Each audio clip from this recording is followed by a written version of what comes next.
Olá, amigos. Sou Antônio Daudi, professor de Direito do Trabalho no Estratégia Concursos. Para mim é uma grande honra contar com a sua participação em mais este vídeo que nós estamos produzindo. Pessoal, eu estou aqui hoje para comentar o fim da vigência da MP 808, medida provisória que foi publicada para fazer alguns ajustes pequenos, alguns ajustes pontuais na reforma trabalhista. A medida foi editada em um sábado, 11 de novembro de 2017, e agora, passados ali todos os seus 120 dias de vigência, ela não foi apreciada pelo Congresso Nacional, de modo que ela deixa de produzir efeitos. Então nós vamos comentar aqui, no mundo dos concursos públicos, o que a gente deve saber, qual a importância do fim da vigência da MP para os concursos públicos. Daudi, devo estudar ou não a MP para o meu concurso? Nós vamos comentar aqui e também para você cujo estudo da MP não será necessário, fique atento que nós vamos comentar também o que de mais importante representa o fim dos efeitos dos dispositivos do texto da medida provisória 808. Em primeiro lugar, reparem que a medida foi editada lá em novembro de 2017, e expirou agora em abril de 2018. Isso porque ela acabou tendo mais de 120 dias de vigência, porque o período de recesso parlamentar, ali de dezembro a fevereiro de 2018, de cada ano, na verdade, ele não é contado na vigência da medida provisória. Então, esta MP vigorou ali por algum tempo, mas produziu um grande efeito no mundo dos concursos públicos. Vários foram os editais publicados sob a égide da MP 808. Então, nós vamos comentar aqui, em primeiro lugar, amigos, o impacto da MP e do fim da vigência da MP nos concursos públicos. Em primeiro lugar, o que é importante nós conhecermos, a data de publicação do edital. A data de publicação do edital, se o edital seu foi publicado entre 11 de novembro de 2017 e 23 de abril de 2018, é possível que a MP seja cobrada sim no seu concurso, já que este foi justamente o período de vigência desta medida provisória. Agora, automaticamente, não é pelo fato de ter sido publicado aqui que necessariamente ela será cobrada no seu concurso. É preciso que nós fiquemos atentos também ao teor do edital, às regras editalícias quanto a alterações legislativas e jurisprudenciais após a publicação do edital. Como regra geral, a data de publicação do edital, a época em que o edital foi publicado, é que vai determinar a legislação que poderá ser exigida na sua prova. Então, a regra geral é que a banca desconsidere alterações posteriores à publicação do edital, inclusive regras que vão entrar em vigor como após a publicação do edital. Esta é a regra geral, mas existem exceções. O próprio concurso do TST em 2017 foi uma exceção, ele antecipou a possibilidade de cobrança da lei da reforma trabalhista. Outra exceção que nós temos é o concurso de procurador do Estado de São Paulo, agora de 2018, da Banca Vunesp. Ele disse lá e claramente que a MP 808 é objeto de cobrança naquele concurso e, inclusive, se ela vier a se tornar lei ou se ela deixar de ser apreciada, a banca pode sim cobrar dos candidatos lá no dia da prova o conhecimento de todas essas alterações. Então, reparem que este é um caso em que a banca se reservou no direito de cobrar mudanças, alterações legislativas após a publicação do edital. Mas isto é exceção. A grande regra geral é que a prova tome por base as regras vigentes à época da publicação do edital. Então, se nós examinarmos o edital do TRT Pernambuco, publicado pela FCC.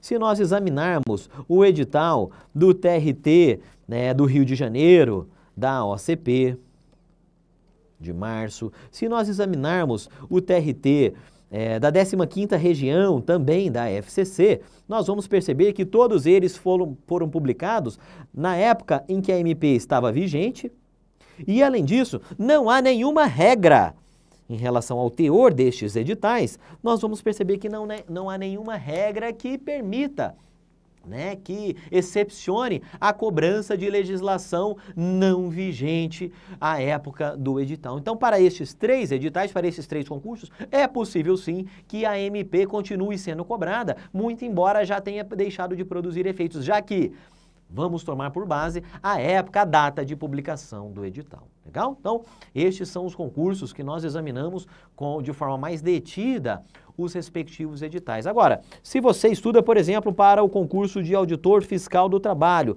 em que não há um edital publicado, né, há apenas uma previsão de ocorrência deste concurso, se você estuda para o concurso do Ministério Público da União, enfim, e para outros TRTs que estão aí, né, no forno, mas ainda não tiveram o edital publicado, a minha sugestão é que você já pare de estudar as novas regras da medida provisória 808, já que deixaram de produzir efeitos. E para você, né, nessa situação, eu vou comentar aqui os 10 principais pontos alterados, os 10 principais efeitos do fim da vigência da MP 808. Então vem aqui comigo na tela, vamos ressaltar aqui, né, o top 10 mais importante.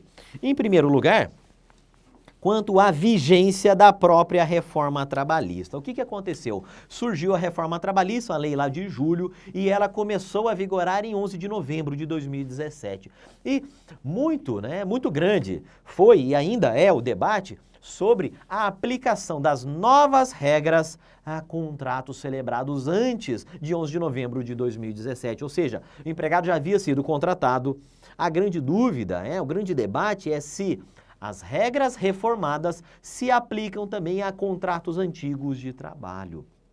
Nesse sentido, a MP 808 veio a deixar claro, né, ao menos no plano legal, que as novas regras se aplicariam integralmente aos contratos celebrados anteriormente. Ocorre que esse dispositivo perdeu seus efeitos, perdeu a vigência, de modo que ganha ainda mais força o debate, essas duas correntes, né, de que as novas regras não se aplicam aos contratos anteriores a novembro de 2017, e a outra corrente dizendo que aplicam-se sim. É uma alteração no plano legal que irá impactar todos os contratos, não havendo que se falar em direito adquirido nesta situação.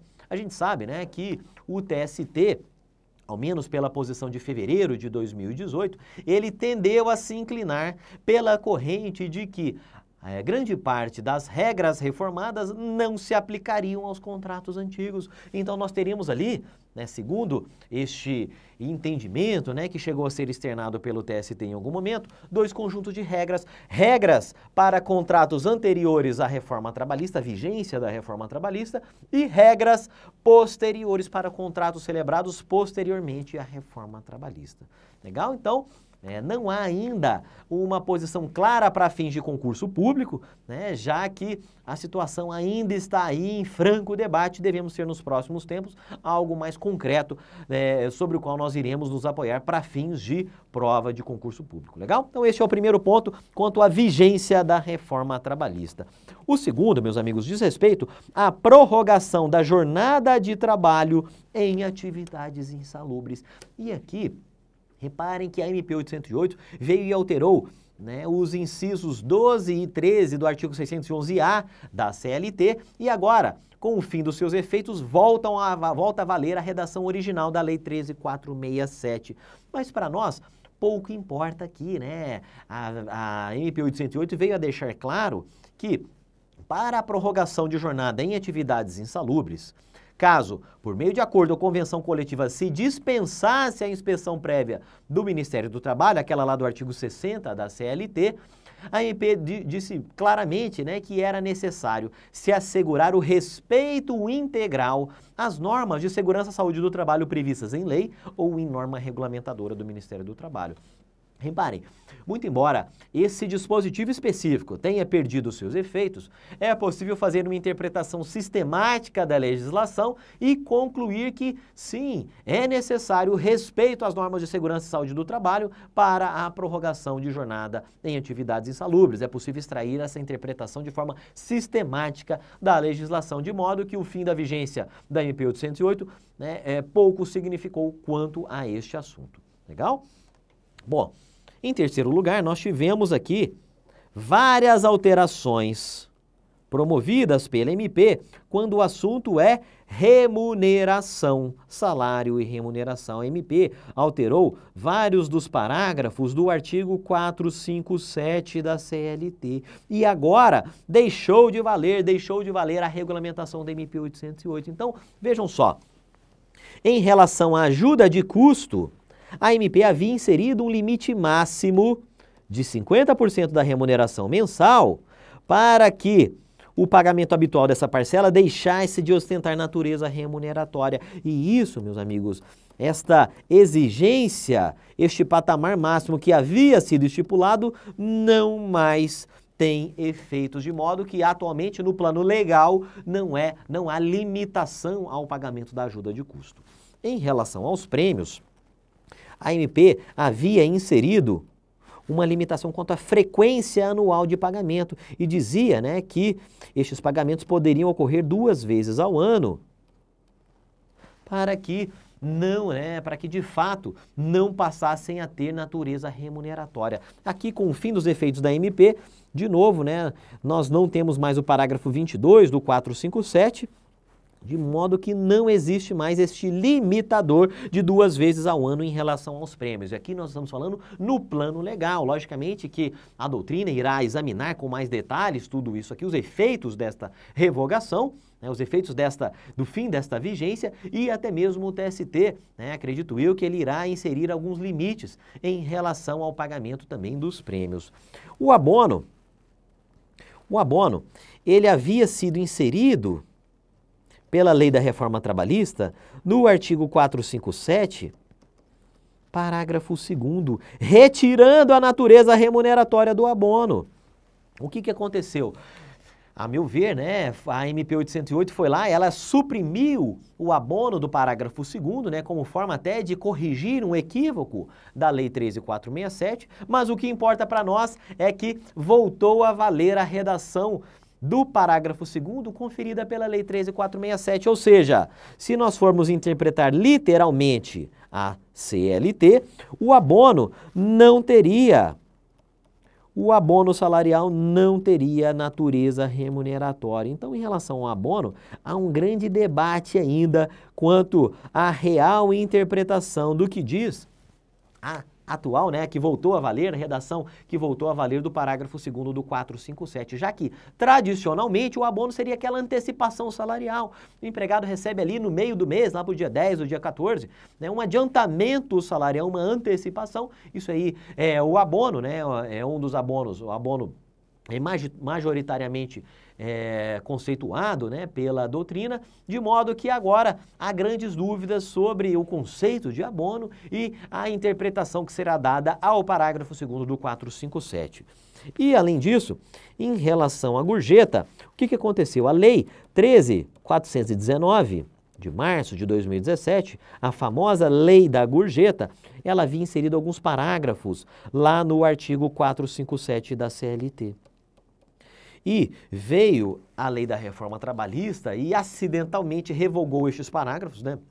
Um outro parágrafo, e de modo que a MP veio a solucionar, né, dar uma solução para aquele equívoco. Então, agora, né, com o fim dos efeitos da MP, volta a surgir o problema da revogação acidental de parágrafos inseridos pela Lei da Gorjeta. Legal? Então, em relação à remuneração, várias foram as alterações, ajuda de custo, prêmios, abonos e gorjetas, e para algumas dessas parcelas ainda não há uma sinalização clara de como vai ficar a natureza delas, né? Caso tenhamos ali um patamar elevado de ajuda de custo, uma frequência elevada em termos de prêmios também. Mas é importante que a gente conheça, né, os efeitos do fim da vigência da MP 808 também em relação à remuneração. Ainda, meus amigos, em relação ao trabalho de gestante e de lactantes em atividades insalubres, é preciso de nós recapitularmos aqui, né, como foi a alteração no artigo 394A da CLT. O artigo foi inserido lá em 2016, de modo a proibir o trabalho de gestantes e lactantes em atividades insalubres, qualquer que fosse o grau. veio a lei da reforma trabalhista e flexibilizou isso de forma bastante intensa. A MP 808 veio e reduziu a flexibilização e agora, com o fim dos efeitos, é preciso nos lembrarmos o seguinte: quando a gestante estiver trabalhando em atividades insalubres em grau médio ou mínimo, ela não mais será afastada automaticamente. Neste caso, após o fim da vigência da MP 808, o afastamento, nesse caso, depende de um atestado, de uma recomendação médica que ela traga e apresente ali para o empregador. Legal? Em relação à gestante em insalubridade máxima, aí não há dúvidas, ela é automaticamente afastada.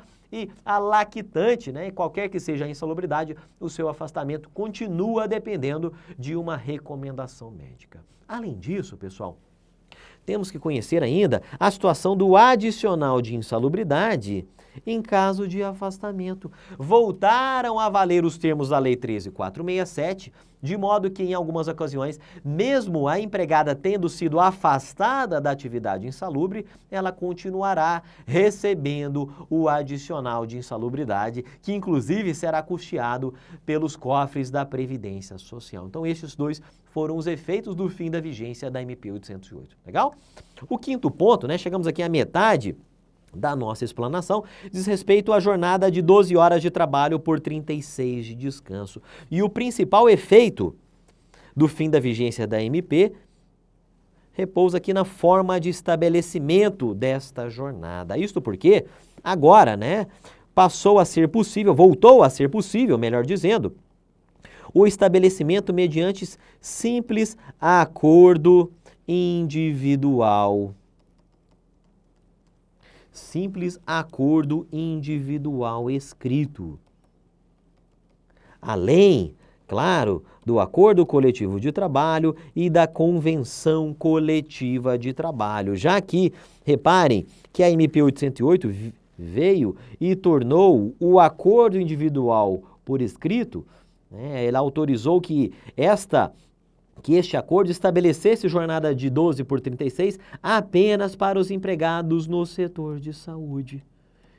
Isto foi o que foi promovido pela MP 808. Portanto, com o fim de sua vigência, o estabelecimento de jornada de 12 horas de trabalho por 36 de descanso mediante acordo individual agora aplica-se aos empregados em geral e não apenas aos empregados do setor de saúde. Legal? Então, acordo coletivo, convenção coletiva e também mediante acordo individual, consoante diz o artigo 59A da CLT. Legal? Sexto ponto, trabalho intermitente. Vejam, o trabalho intermitente foi assunto em que a MP mais se debruçou. Ela preencheu uma série de lacunas quanto ao trabalho intermitente, rescisão, né, cálculo das verbas rescisórias, férias deste empregado intermitente, salário maternidade, o auxílio-doença, a partir de quando começa a valer ali, começa a receber, né, o auxílio-doença a partir do afastamento previdenciário. Então, eram lacunas que foram preenchidas pela MP 808, de modo que o fim da sua vigência muito vai, né, repercutir aqui no trabalho intermitente, né? Voltaram a surgir várias dúvidas quanto à aplicação de regras do trabalho intermitente. Além disso, pessoal, portanto, as lacunas aí permanecem, né? Voltam a surgir as lacunas na legislação. Além disso, né, se nós formos examinar lá no artigo 452A da CLT, voltou a valer a possibilidade da multa de 50% em caso de cancelamento de serviços previamente agendados. Ou seja, o empregador convocou o empregado, ele disse que iria trabalhar no sábado à noite e ele chegou no dia e não foi. Agora volta a valer a possibilidade de aplicação de multa de 50% da remuneração que seria devida neste caso. Então, tanto o empregado que descumpre quanto o empregador que descumpre, ele poderá ser demandado em até 50% da remuneração que era devida, já que voltaram a valer os termos da Lei 13.467. Além disso, né, voltou a ser de um dia útil o prazo para a resposta do empregado, 24 horas previstas pela MP 808 deixaram de valer, e além disso, a quarentena de 18 meses que valeria ali até dezembro de 2020, não mais existe com o fim dos efeitos da MP 808. Então, não existe mais óbices legais à demissão de um empregado a regime normal e a sua recontratação, passado algum tempo, mediante contrato de trabalho intermitente, salvo mesmo, né, a interpretação de que seria ali o caso de unicidade contratual. Então, essas foram os impactos do fim da vigência da MP 808 no assunto trabalho intermitente. Outra alteração decorrente do fim dos efeitos da medida provisória 808 diz respeito aos danos morais. Os danos morais haviam sido, né, o dano extrapatrimonial, né, muita gente entende que são expressões equivalentes, outra parte da doutrina entende ali, né, enxerga alguma diferença entre dano extrapatrimonial e dano moral, mas importa para nós que, em relação a este dano moral, este dano extrapatrimonial, a reforma trabalhista, Lei 13.467, regulamentou todo o dano moral. Lá no título 2A da CLT. No título 2A da CLT, toda essa regulamentação chegou a ser muito criticada, duramente criticada pela doutrina, pela imprensa, já que a 13.467 chegou a dizer, inclusive, que os magistrados, né, os juízes, embargadores, ministros, deveriam, né, considerar apenas estas novas regras constantes da CLT para os fins de arbitramento, para os fins de cálculo e de avaliação da indenização a ser paga no âmbito trabalhista. Então, né, muitos entenderam que aquilo era uma camisa de forças e, além disso, além de utilizar apenas interpretativamente aquelas novas regras constantes da CLT, houve o tabelamento deste dano extrapatrimonial. Então, a depender da gravidade da ofensa, a depender ali de alguns parâmetros, o juiz deve calcular, deve computar ali o quanto a ser pago à vítima, ao ofendido no âmbito de um dano extrapatrimonial. Então, estas foram alterações grandes, né, que, sob o pretexto de conferir segurança jurídica às partes, a empregadores, a empregados, enfim, acabou por trazer toda esta amarra relacionada ao dano extrapatrimonial. E, né, em virtude de algumas dessas críticas, na sequência, a MP 808 alterou 2 dispositivos que haviam já sido recentemente alterados pela Lei da Reforma Trabalhista.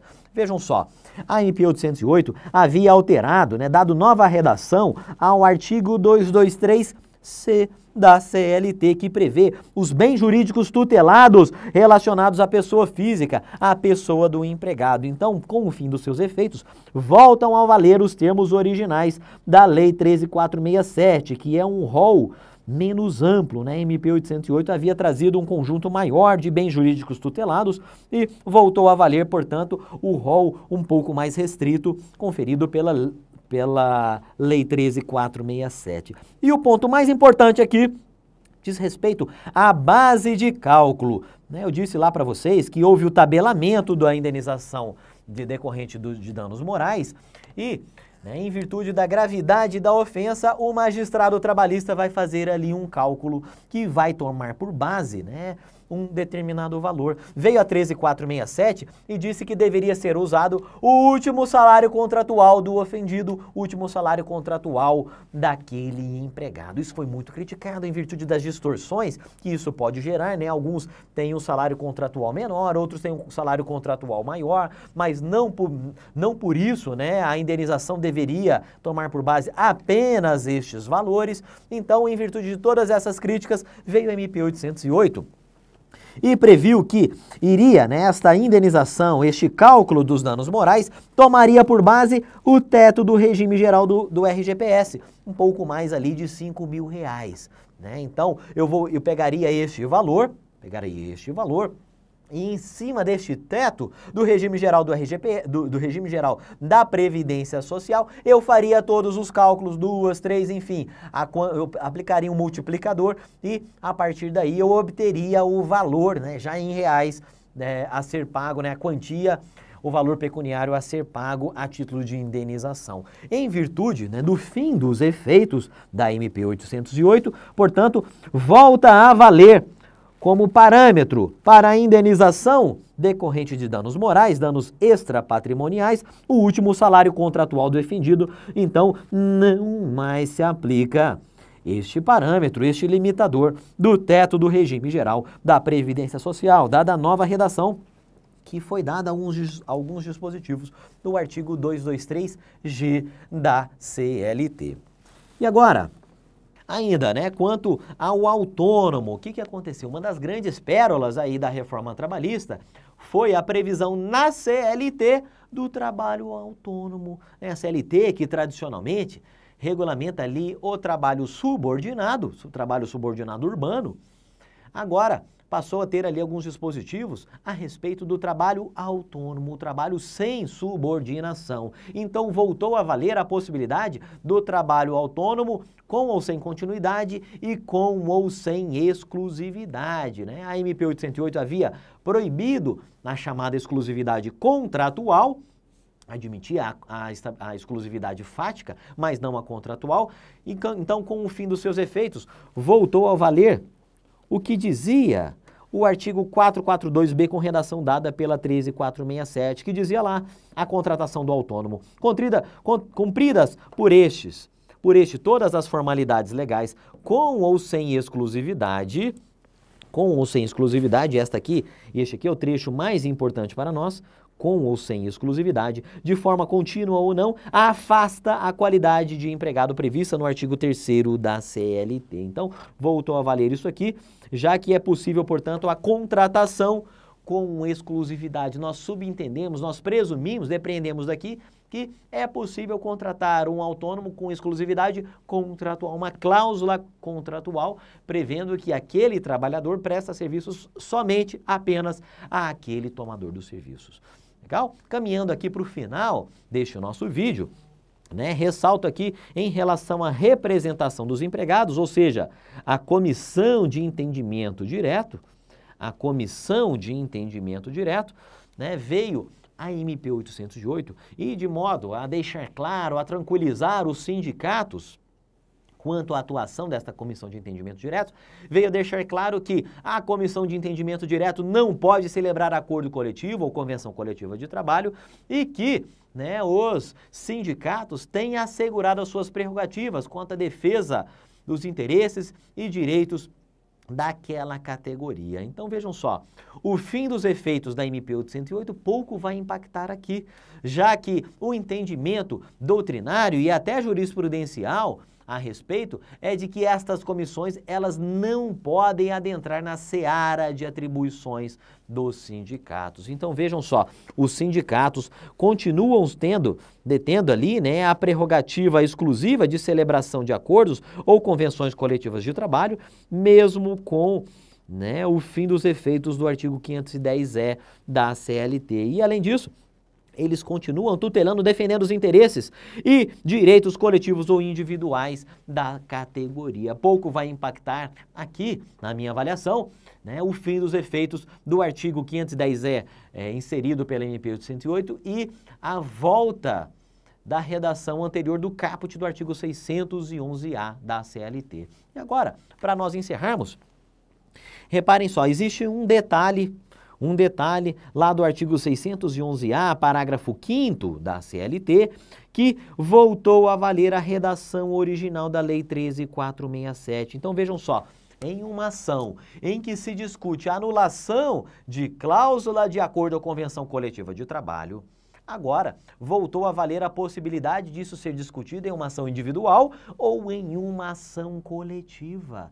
A MP 808 havia proibido que se discutisse isto em uma ação individual. Aí era obrigatório a participação, né, como litisconsórcio obrigatório dos entes sindicais que participaram da celebração daquele acordo da convenção. Então agora voltou a valer esta redação aqui do artigo 611-A da CLT. Então diz lá, né, os sindicatos subscritores de convenção coletiva, acordo coletivo de trabalho deverão participar como litisconsórcios necessários em ação individual ou coletiva que tenha como objeto a anulação dessas cláusulas. Reparem que a MP 808 havia vedado a apreciação deste assunto, deste tema, mediante ação individual. Então, volta a valer a possibilidade de apreciação dessa anulação de cláusulas mediante ação individual, sempre tendo como participação o ente sindical. Então aqui, meus amigos, nós comentamos os 10 principais pontos, né, decorrentes da revogação, da perda de efeitos, melhor dizendo, da MP 808, né? Se ficar alguma dúvida, eu deixo aqui com vocês, logo abaixo meus contatos aqui no Instagram, no Facebook e aqui no nosso canal no YouTube, onde você está assistindo. Um grande abraço a todos e até o próximo vídeo.